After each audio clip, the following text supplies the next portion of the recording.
1.5 മാസത്തിലേറെ നീണ്ടുനിന്ന വോട്ടർ പട്ടിക തീവ്ര പരിഷ്കരണത്തിന്റെ ഭാഗമായി സംസ്ഥാനത്തെ വോട്ടർ പട്ടികയിൽ നിന്നും ഒഴിവാക്കപ്പെട്ടവരുടെ പട്ടിക തെരഞ്ഞെടുപ്പ് കമ്മീഷൻ പ്രസിദ്ധീകരിച്ചു. ASD ലിസ്റ്റ് എന്നാണ് ഈ പട്ടികയുടെ പേര്. ASD എന്നാൽ ആബ്സെന്റി ഷിഫ്റ്റഡ് ഡെഡ് എന്നാണ് അർത്ഥം. അതായത് SIRന്റെ കാലയളവിൽ കണ്ടെത്താൻ കഴിയാത്തവർ, മറ്റിടങ്ങളിലേക്ക് വോട്ട് മാറ്റിയവർ, മരിച്ചുപോയവർ എന്നിങ്ങനെ 3 വിഭാഗങ്ങളിലുള്ളവരുടെ പേര് വിവരങ്ങളാണ് ഇന്ന് തെരഞ്ഞെടുപ്പ് കമ്മീഷൻ പ്രസിദ്ധീകരിച്ചത്.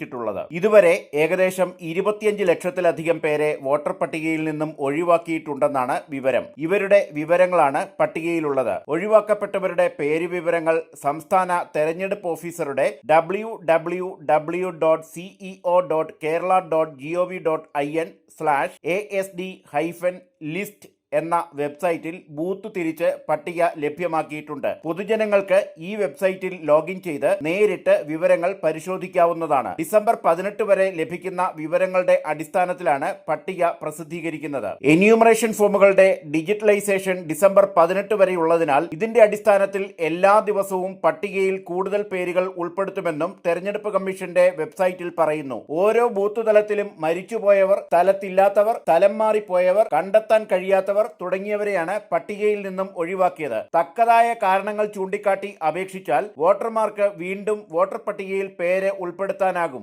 SIRന്റെ അടിസ്ഥാനത്തിലുള്ള കരട് വോട്ടർ പട്ടിക ഡിസംബർ 23-ന് പ്രസിദ്ധീകരിക്കും. കരട് വോട്ടർ പട്ടിക പ്രസിദ്ധീകരിക്കുമ്പോൾ അതിൽ ഒഴിവാക്കപ്പെടുന്ന വോട്ടർമാർക്ക് മതിയായ രേഖകൾ ഹാജരാക്കി വീണ്ടും വോട്ടർ പട്ടികയിൽ ഇടം പിടിക്കാനുള്ള അവസരമുണ്ടാകും. www.ceo.kerala.gov.in/asd-list എന്ന വെബ്സൈറ്റിൽ ലോഗിൻ ചെയ്ത് നിങ്ങളുടെ ജില്ലയും അസംബ്ലി നിയോജക മണ്ഡലവും നിങ്ങളുടെ പോളിംഗ് ബൂത്തും തെരഞ്ഞെടുക്കുക. തുടർന്ന് വരുന്ന പേജിൽ ആ ബൂത്തിലെ ASD ലിസ്റ്റും ആവശ്യമെങ്കിൽ അത് ഡൗൺലോഡ് ചെയ്യാനുള്ള ഓപ്ഷനും പ്രദർശിപ്പിക്കും. ഈ വിശദാംശങ്ങൾ രാഷ്ട്രീയ പാർട്ടികളുടെ ബൂത്ത് ലെവൽ ഏജന്റുമാരുമായി ഇതിനകം പങ്കിട്ടിട്ടുണ്ട്. കരട് പട്ടികയിൽ പേരുകൾ ഉൾപ്പെടുത്തിയിട്ടില്ലാത്ത മേൽപ്പറഞ്ഞ വോട്ടർമാരുടെ ബൂത്ത് തിരിച്ചുള്ള പട്ടിക പൊതു ഓഫീസുകളുടെയും തദ്ദേശ സ്വയംഭരണ സ്ഥാപന ഓഫീസുകളുടെയും നോട്ടീസ് ബോർഡുകളിൽ പ്രദർശിപ്പിക്കും. അതുവഴി പൊതുജനങ്ങൾക്ക് മുകളിൽ പറഞ്ഞ വോട്ടർ പട്ടിക പരിശോധിക്കുന്നതിനും അവരുടെ പേരുകൾ ഉൾപ്പെടുത്താത്തതിന്റെ കാരണങ്ങൾ അറിയുന്നതിനും സാധിക്കും. കേന്ദ്ര